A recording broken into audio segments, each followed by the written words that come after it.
Setelah mendapatkan perawatan di Rumah Sakit Bari Palembang, 3 pelajar korban jambret ini meninggalkan rumah sakit dan akan membuat laporan polisi di Polsek Seberang Ulu 1 Palembang. Menurut korban, kejadian berawal saat mereka berboncengan dengan sepeda motor menuju rumah temannya. Saat di Jalan Kiai Haji Wahid Hashim, atau tepat di depan Polsek Seberang Ulu 1 Palembang, korban didekati 2 pelaku jambret dan merampas handphone salah satu korban.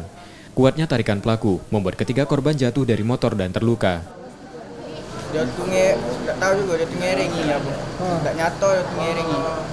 Bermotor juga dia? Iya, bermotor juga. Sudah terangkat ini ngerem.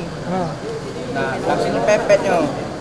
Tariknya sekali. Tidak dapat, sudah jemput punyanya langsung nyampak kami. Narik apa dia?